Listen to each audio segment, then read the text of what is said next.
Welcome to the National Women's Fitness Academy podcast. We're here to talk about women's health, female hormones, body image, and all things health and fitness.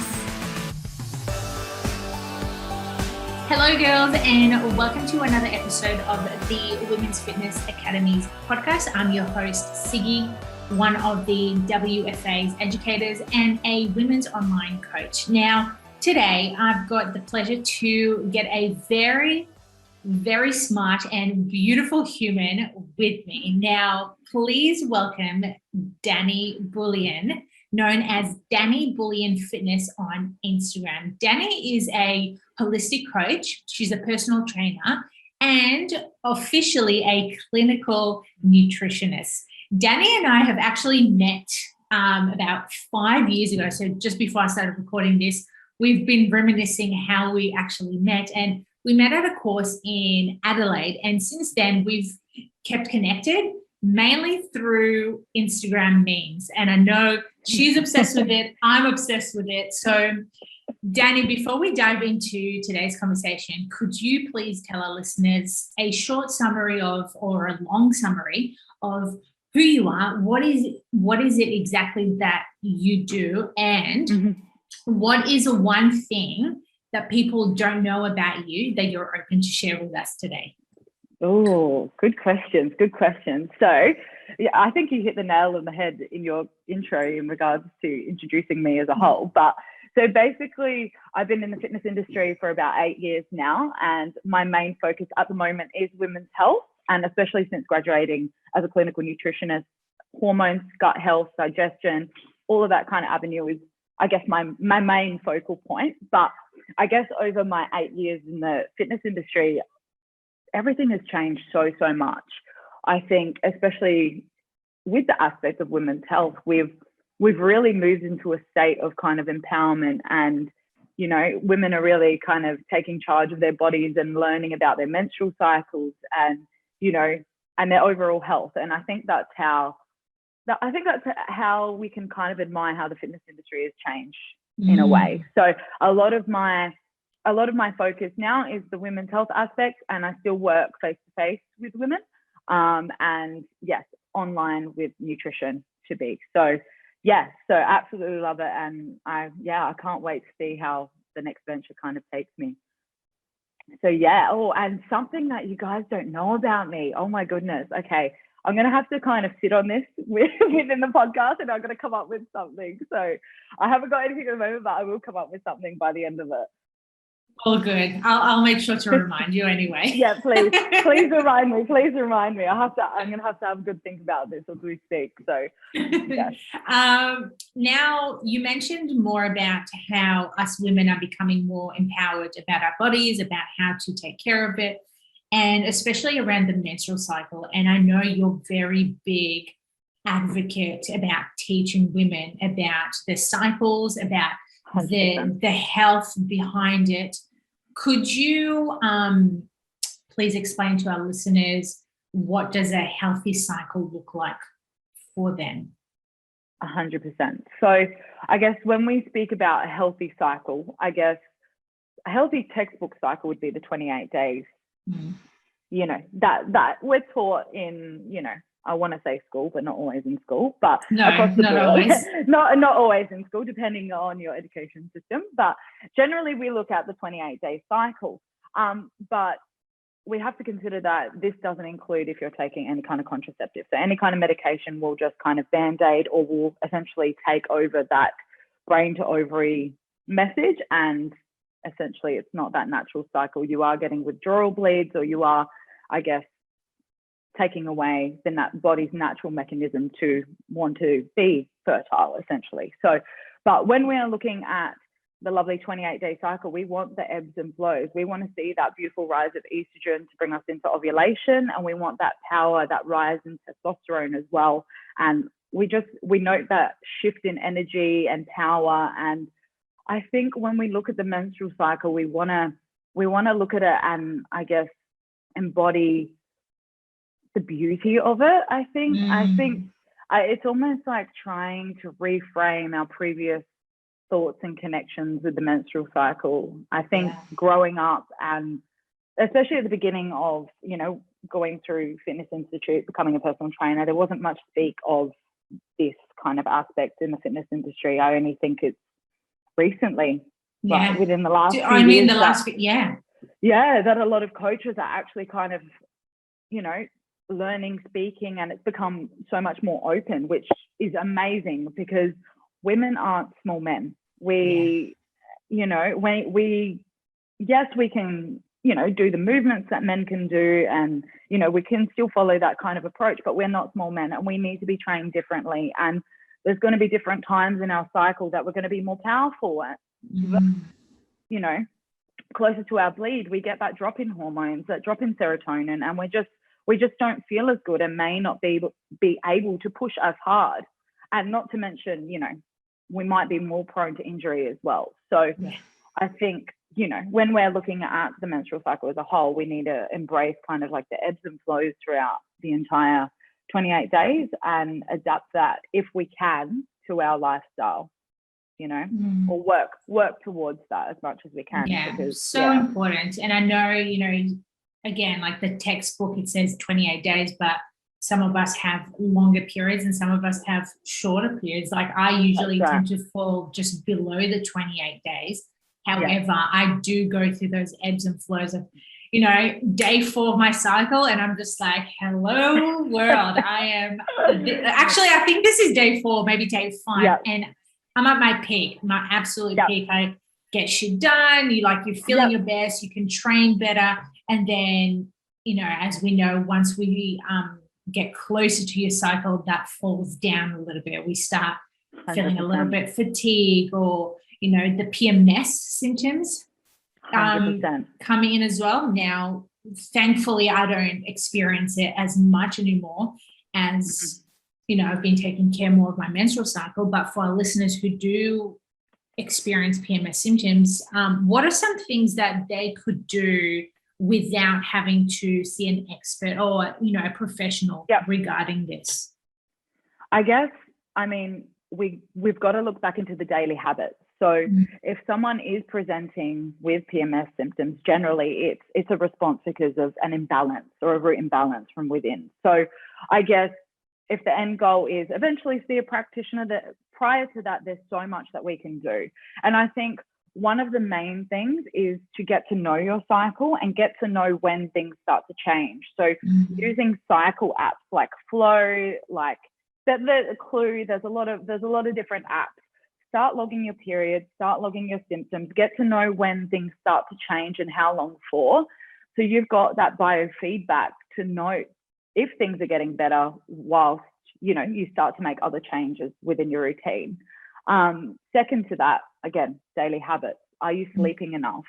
Are you drinking enough water? What kind of water are you drinking? Are you eating, you know, enough nutrients? Are you eating enough calories? Because you and I both know how much women chronically undereat, and especially protein. You know, that I don't know about you, but when you're looking at a diet diary, it's quite a common trend to see a lack of bioavailable protein and, you know, even healthy fats. And we need those simple things as precursors to, you know, hormones. So I think a lot of the simple kind of daily habits are where we need to start building. And even exercise, you know, getting out in the sun, you know, moving your body, getting your steps up, getting that vitamin D is, you know, these are the daily habits that would help to begin with, I guess. So, and then if you're still experiencing, then you might need that stronger intervention, whether that might be seeing a practitioner and, you know, jumping on a specific type of supplement, or, you know,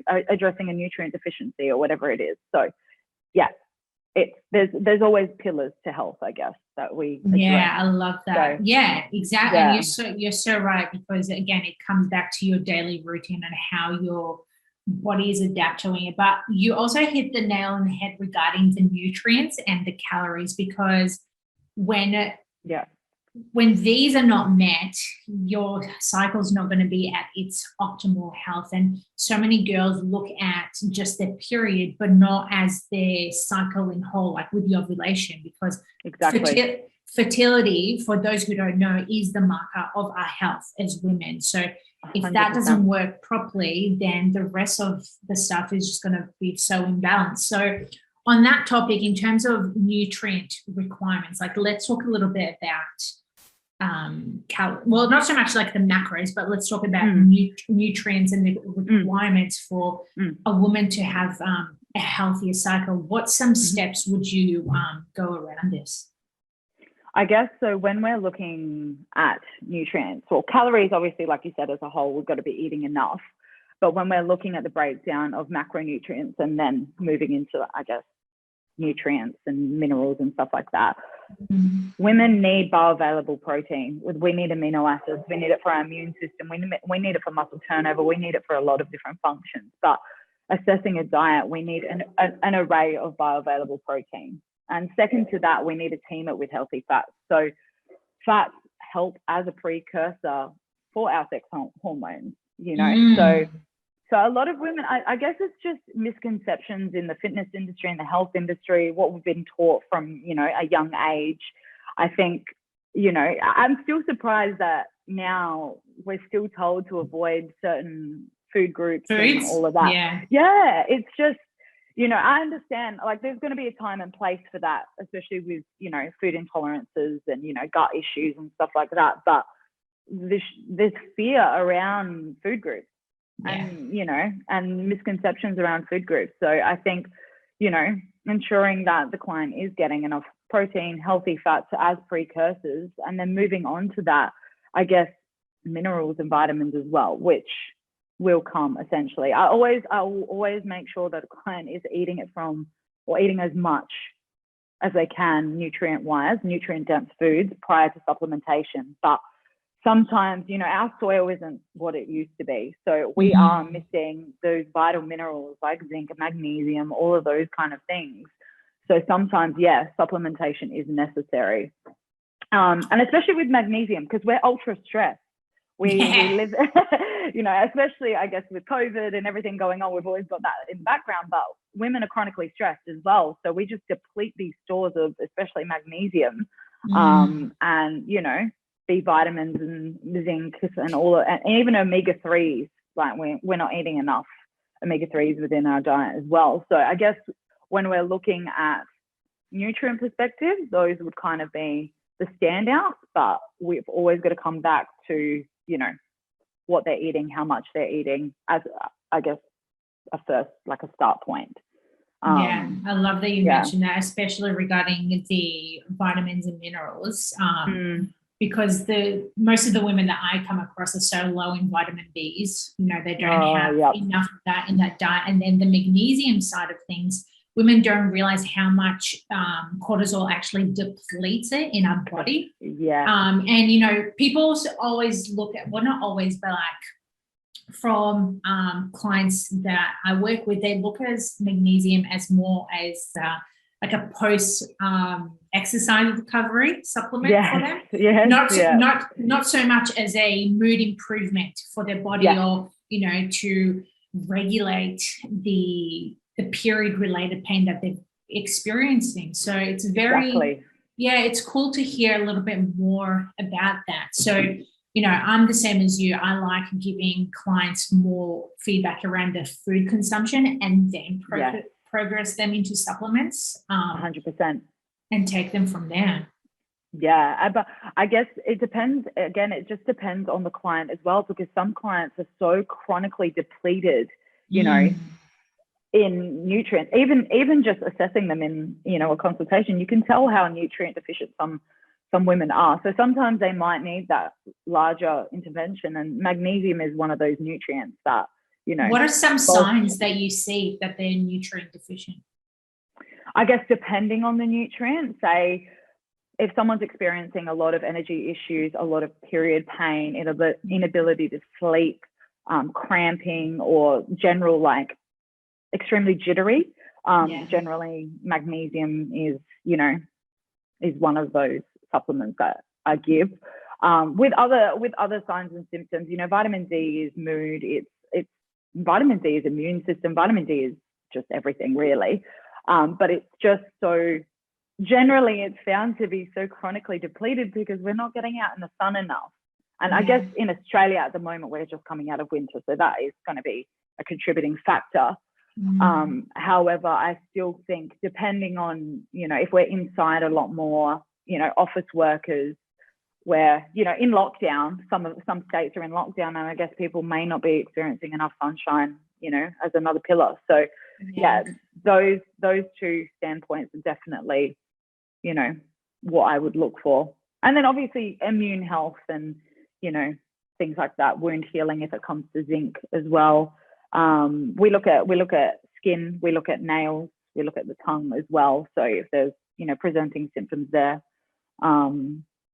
it heavily depends on what they present with. But I love that. There's so many cool ways to, detect, whether a client is nutrient depleted or not. But most people, as I'm sure you've seen and, I've encountered over the years, we know that already when they're not eating enough, you're not going to have enough nutrients in your body as it is. And that 100%. That can move them away from having a strong metabolism. So now that we have an idea of, what's depleting, what are some signs of a strong immune system or a strong metabolism when these things, when the client does like that 180 and they don't no longer experience PMS symptoms? I guess there's a few things I look for. One thing I look for, I guess, with the immune system and strong metabolism, I look at adrenal health as well here, because adrenal health will play a role. There's a few questions I ask specifically in clinic, and it's whether the client wakes up with the sun, goes to the toilet in the morning and is able to pass a stool, and has a morning appetite. So normally these kind of three pillars tell me how their adrenal health is, and whether they're just knocking back a double shot coffee on an empty stomach and been there, done that. Yeah, me too, don't worry. Missing that morning rise and that morning appetite signal, and then suppress until, they're just midday. Absolutely ravenous and starving at midday, and then missing a beautiful window to kind of bring down that cortisol and, start the day properly. And obviously having that bowel movement at the beginning of the day, or if any, is really, really important. So bowel movements and, using the Bristol stool chart is another way that we kind of look at, how strong the gut is and how strong their metabolism is. But I guess libido is another really, really strong sign as well, like whether they're having healthy, regular menstrual cycles and seeing a rise in libido, because as you said before, and as we've both said, fertility is a sign of health. It's not, it shouldn't just be a consideration as to when you want to get pregnant. It should be a consideration just generally. It's, it's that biofeedback as well. So I guess we're looking at the adrenal health, we're looking at sex hormone health, and we're paying attention to signs and symptoms, I guess, in a healthy client as well. So it's so cool. Like, I love the way that you're able to analyze clients, from what you've mentioned, in the morning they wake up, do they actually get some sunlight? Do they go to the toilet early in the morning? Yep. To be honest, most people are probably listening to this and they're like, oh my God, I probably don't go to the toilet in the morning. I probably go to the toilet at 1 p.m. or if I'm lucky at 4 p.m. And that could be a sign that your body's just not working at a strong base. So maybe that's something that they need to look at more. If they're constipated, they need to get more movement or, get better food choices into the body, that the body starts regulating properly. 100%. You mentioned about the healthy cycle with a good libido. Now, this is something that not many people have spoken about. They are speaking about it lately, which is awesome. But when we're looking at a healthy cycle and libido, what are some case studies that you've encountered that you could share with our listeners today? Like changes that I've seen in clients? Yeah. I guess one of the feedbacks or one of the things I've noted and seen is those clients who make the switch and can trust the process that by eating more they're going to be able to, you know, send off that signal, improve that signal, have the precursors in order to, you know, make the sex hormones, and I guess build that lean muscle as well.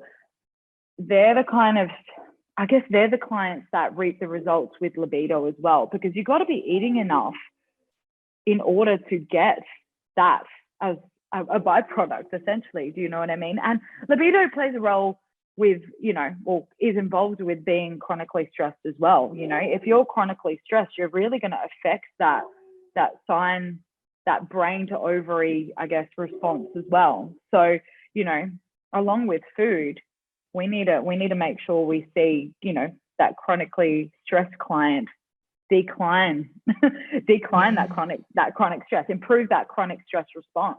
You know what I mean? So I guess that's kind of some of the feedback that I've seen with clients, the ones who decide to, you know, eat more and sleep more and move more and really kind of take the time out to turn off, you know, technology and really kind of get into that rest and digest. You know, that's when they experience better, I guess, results in regards to libido and, you know, healthier cycles. And it takes time. It takes 100 days for, you know, an ovary or an egg to become mature. So let's talk more about that, because I've explained this to many of my clients, and it actually like blew their mind. They're like, what, 100 days? Like, it didn't just happen over this week. And I'm like, no, it doesn't work. So I want you to explain to everyone right now what, like, the process of it, and like what's the meaning behind of it. Yeah. So prior to ovulation, I guess, you know, well, going back to what you just said, I think it's easy to kind of think that, yeah, we get these immediate changes when it comes to hormonal response. Like, we fix our diet in a week and then we get our period next week and, oh, okay, maybe I'm feeling a little bit better, which I guess, you know, when you do change your lifestyle, yes, you will reap the results, obviously. But when it comes to, I guess, menstrual health, yeah, it takes time for these hormonal changes to be kind of set in place.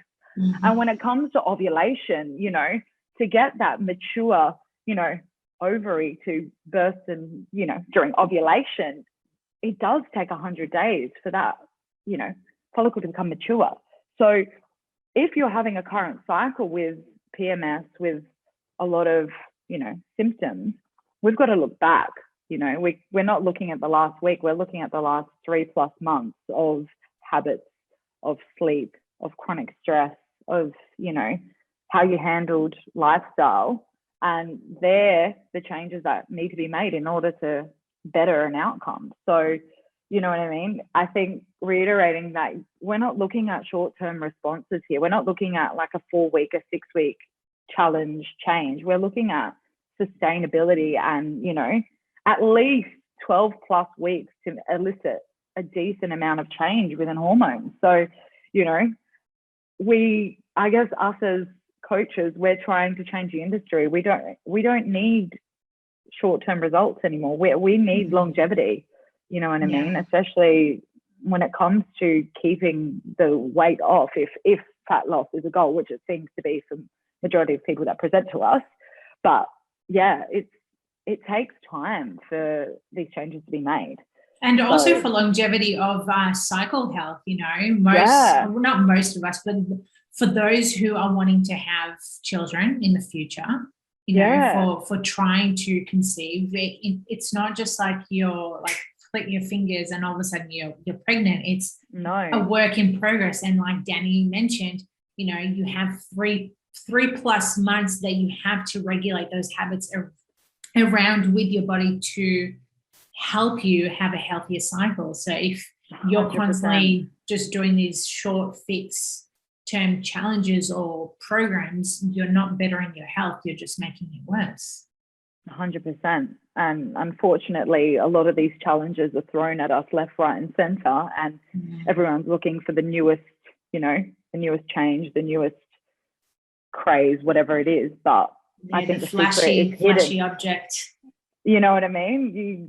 Thank you, Instagram. But I think, the secret is in long-term results, you know, and especially if you're looking to conceive. Preconception is so important. And yes, it does take time. You know, you have to prep the body. The body has to be prepped. So, you know, yeah, it does take time.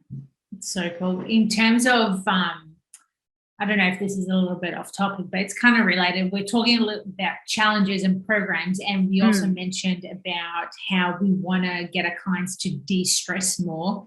I often see my most stressed clients are the ones who are doing so much training previous to coming to me. So like, you know, doing those double hit training session, or just training every day, doing some form of activity that's not actually benefiting them. It's making them worse. Now, what is, I know the impact of it, but I would like you to explain our listeners, like, what are some of the impacts that could happen to their body during this time, and why do they need to ditch these sessions? Yeah, where do I start? It's wherever you want. I guess I hope we're moving from, you know, these double hit sessions to, you know, more sustainable response. But I guess what we see with overtraining is chronically undereating, and especially, I'm not going to mention any kind of gyms that promote this, but a lot of these challenges which involve double hit sessions generally are aligned with 1,200 calorie diets. And you know what I mean, these clients may lose the weight, you know, but they're also losing muscle, they're also losing their period, they're not sleeping properly, their libido shot, there's so many other, I guess, detrimental symptoms that are associated with these kind of quick fixes. But if their goal is fat loss, they may achieve that in a short amount, but eventually it's going to come to a point when the body's going to pull back and go, handbrake, no, plateau, this is unsustainable, this is dangerous now, and we're going to hold on to whatever we get.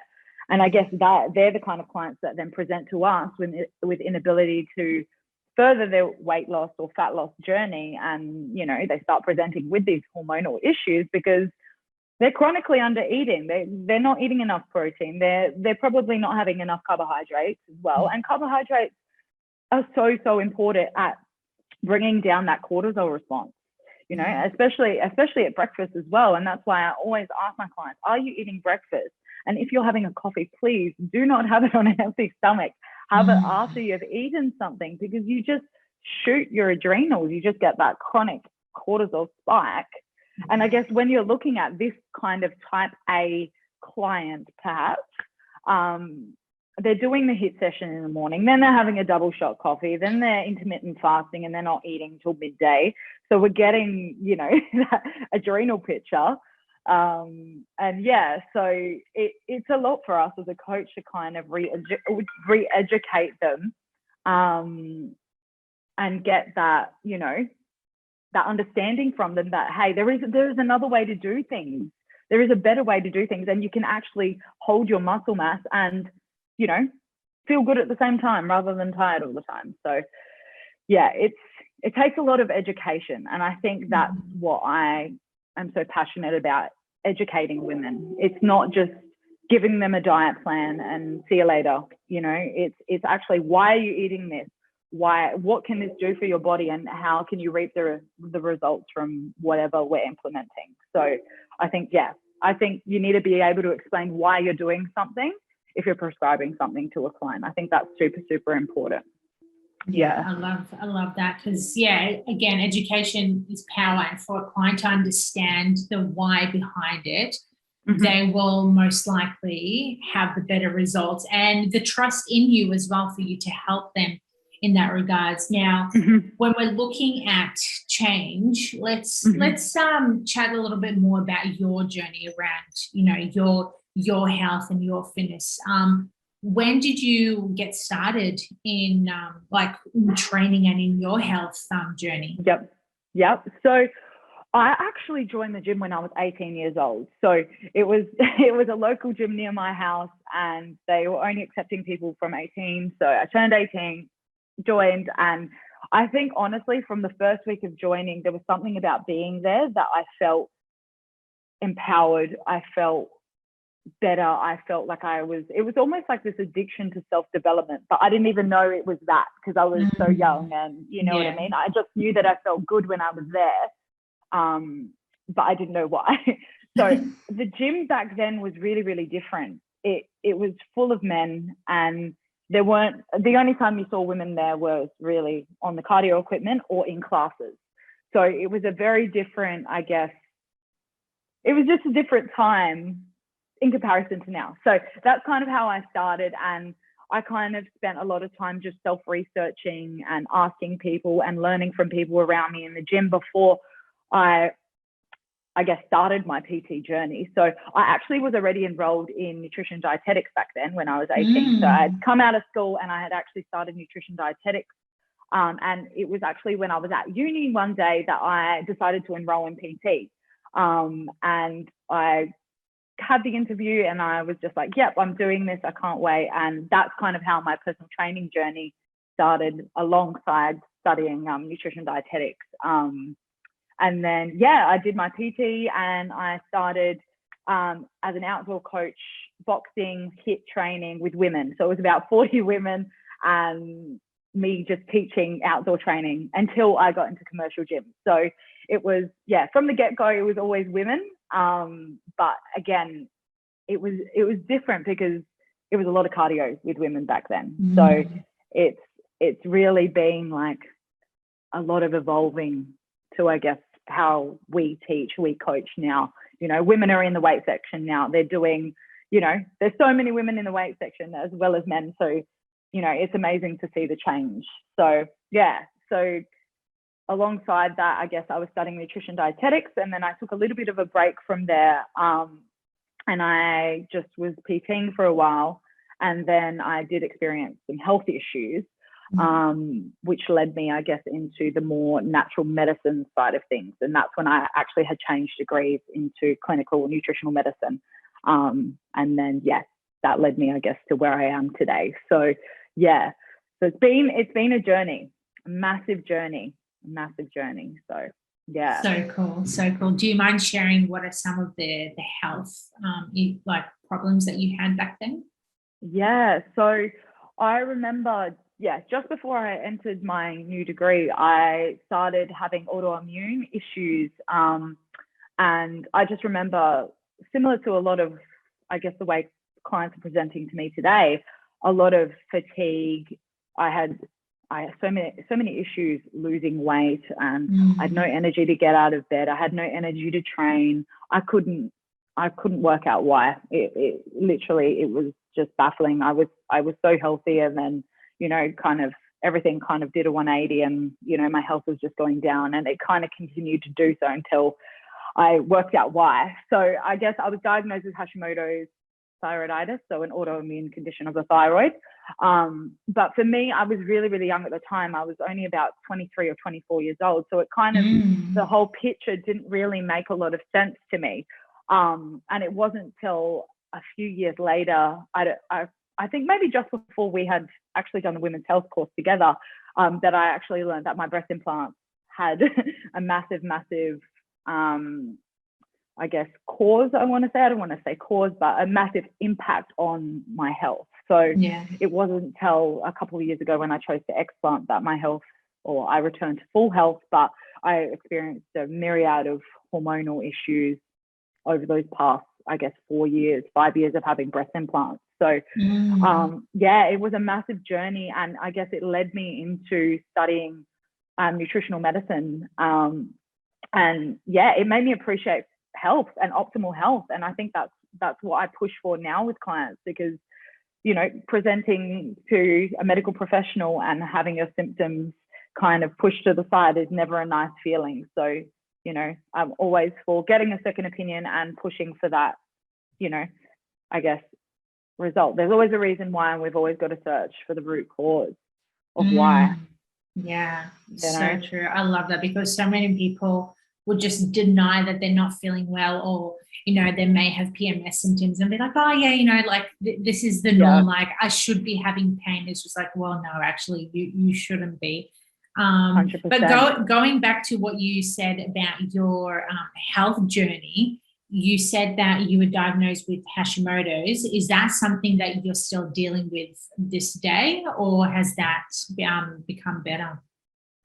Since actually explanting, so I think that was back in 2017. So I struggled with my Hashimoto's for years, and I was seeing naturopaths, I was seeing nutritionists, I was seeing integrative health professionals, and it wasn't until post-explant and about a year or so into gut protocols with another coach that now I'm almost in remission. I'm the closest I've been to remission now. So it has been a massive, massive journey. But like I said, or like we said, you have to be in it for the long term. You have to be in it for the sustainable results to reap that long-term benefit, because, you know, a lot of people might ignore these red flags that we get in our 20s and our 30s. And, you know, if we leave them for years and years, they then present with a more serious condition. So,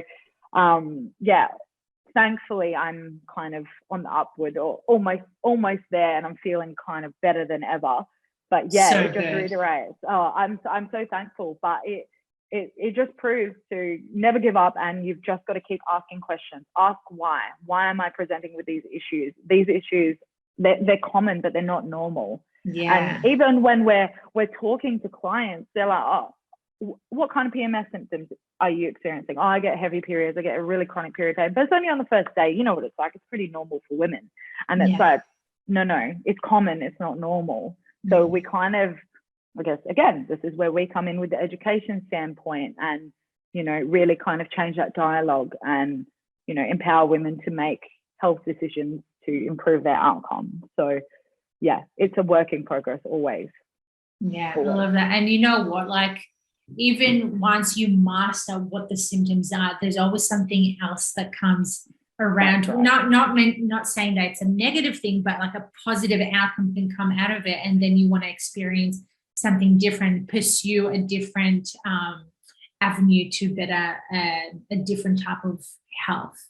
That's right, 100%. And it just leads you to that next step or that next pillar, because our bodies are made to function optimally, and we're made to feel good and feel well. So, you know, I think we need to push this to feel like that, or keep searching, keep working on ourselves. Yeah, totally. So, I totally agree with that. And you know what, these days there's endless of information out there, so you can do the research, you can, you know, get experts like yourself as well, and, you know, dissect exactly what's happening. We also spoke a little bit about, we didn't actually speak that much about the pill. And I find that is something that's very, very common amongst women, thinking, you mentioned it before, that they think they're having a bleed on the pill, but we know it's not. It's a withdrawal bleed.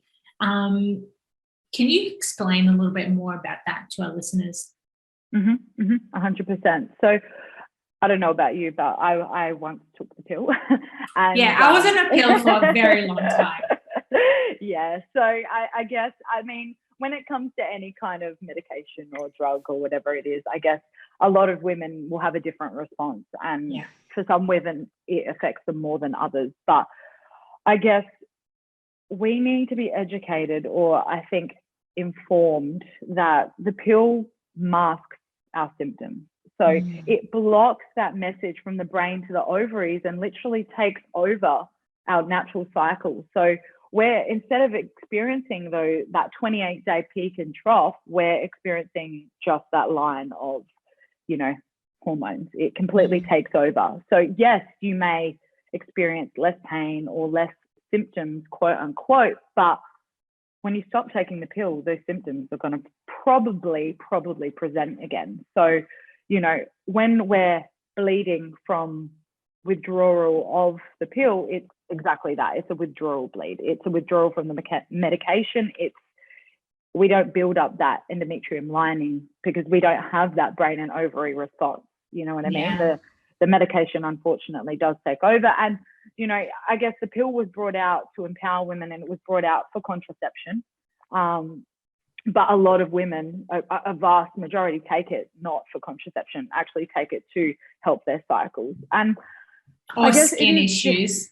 Or skin issues, 100%. And I guess it's difficult. It's a difficult thing because as women, we know it is hard when you're experiencing all these symptoms and you don't know what else to do. And I've had some clients with like chronic endometriosis that have mentioned to me the pill was the only way for them to function day to day, or, you know, the marine or whatever it is. That was their only kind of, you know, outcome. And it breaks my heart to think that, you know, they think there's no other option, but there is. It's just, even if you are taking a medication, it is okay, but we always want to work, I guess, alongside that to repair and, you know, address the root cause. So, you know, I think if we can change that standpoint to more of an education, and I would love to see medical professionals really kind of educate when they are prescribing medications like this and explaining that, you know, yes, you are getting withdrawal bleed. It's not an actual bleed. This is what's happening. It's, you know, it's that informed consent. And then as a woman, we can make that empowered choice as to whether we want to take that medication or not, and know the side effects of certain medications as well. So yeah, it's informed consent. Yeah. That's kind of like the main thing, I guess. So yeah. So good. Well, hopefully listeners are getting a bit of a aha moment. I'm like, oh, okay, maybe I need to look a little bit deeper into what's happening with my body, and not necessarily just relying on the pill as something to, you know, help them, which doesn't necessarily do that job. 100%. And yes, look into your options. There's always options. And yes, if you are using a medication, try and I guess search for the root cause at the same time. So at least you know that your end result is going to be beneficial for your body. And ask questions, ask why, ask what are the side effects from this? What happens when I'm going to get off the pill? You know, there are a lot of nutrient deficiencies associated with the pill. It affects so the microbiome. Oh, don't get me started. Yeah. It affects the microbiome. It affects insulin resistance. It can worsen things like polycystic ovarian syndrome. But I guess if we go back to informed consent, as long as the woman knows and is aware of the side effects, they can make an empowered decision based on, you know, the information that they have presented to them. And that's the main point, you know. So yeah. Do your research, girls. Do your research. 100%. Always do your research. Always. And ask questions. Ask why. Yeah, ask why. Definitely. I think that's a big lesson that I've learned over the years, even from being a young teenager. You know, when you get one answer, you believe that person, but then you find out something completely different. It's just like, oh, okay, that wasn't necessarily right for me. Let's dig a little bit deeper, find more answers. 100%. And like you said, finding what the actual root cause is. 100%. And yeah, if we can stick to that, I think we're going to have a better result or a better outcome in the long term. And there are other options when it comes to contraception. I think maybe we need to be taught better in high school. You know, going through sex education, we need to be taught about the fertility awareness method and taught about ovulation, because we're only fertile about 6 days of the month. Yeah. So you know what I mean? Which is nothing. And men are fertile all the time. So all day, every day. All day, every day. So I guess if we have that awareness of ovulation, and when we ovulate, we can really make, you know, we can take control of our cycles. You know, and if pregnancy isn't the goal, then we can take control of that without medication. So I guess this is very case by case, and, you know, it depends on the person. But yeah, I think education is what stands out here. Yeah, for sure. I love that. Definitely. You literally just said everything that I was just thinking about. Yeah. So amazing. true. Yeah. So true. So we just need to keep educating. Yes, 100%. Keep educating, keep researching, and finding the root cause of what the reasoning is behind your symptoms. Because again, like Dani mentioned, there's always a reason for something, and don't take no for an answer. If you truly believe, you have, like, you know, when you have that gut feeling, that sick gut feeling, you're like, something's just not right. It's probably not right, and you probably need to do more research around it. 100%. And we know our bodies best. We know them best. And I just use myself an example. When I had the breast implants, I knew something was wrong. My body was out of balance. something was off, and I knew I wasn't going to stop until I researched and searched what was going on. So yeah, 100%. Coming back to listening to our signs and symptoms, and yeah, we know our bodies. So if you're feeling like you're moving away from that homeostasis, that equilibrium, don't ever stop researching. And that's the beauty of us being women. We are in tune with our bodies. So don't neglect it. If your body's telling you something, like listen to it. Like it's 100%. It's a gift that what we have. It is. And we need to use that women's intuition and get back into our bodies and listen more, you know? 100%. Dani, before we leave, I have that question for you. I hope you've been thinking about it. So what is one thing people don't know about you that you're open to share with us today? You know, the only thing that actually came to mind is about me being an extrovert introvert. Honestly, I could not think of anything else. Like, I feel like I can be the biggest extrovert amongst, you know, friends, family, but I'm weird. I need time on my own to recharge and to literally, hell yes, recuperate myself in order to socialize again. I don't know if it's me getting older or what it is. I can be the biggest extrovert, but if I don't have that recharge and zen time, I can't have that function. I can't do my daily thing. So yeah, I'm kind of a mix of the two, but yeah, I really can't think of anything else. I should have planned that better. Hey? That's okay. I think that's a good one. I can totally relate to that. I'm a true introvert, but around people, around, you know, friends, I can be like a massive extrovert. I'll just like talk and yap and blah, blah, blah. But again, I need my downtime to just recuperate as well. Yeah, I need it. It's just recharging those batteries and, you know, kind of coming within. So I love it. So good. Thank you so much for sharing that. I've loved having you on today's podcast. Now, before we head off, where can our listeners find you?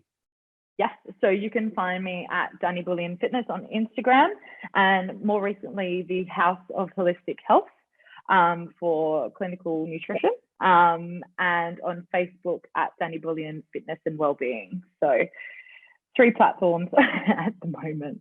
I love it. So good. I love it. All right, girls. I hope you all enjoyed today's podcast with Dani. Reach out to Dani or myself if you have any more questions, or reach out to the Women's Fitness Academy if you're wanting to learn more about women's health and their cycle. Till next time, stay safe. Bye. Thank you.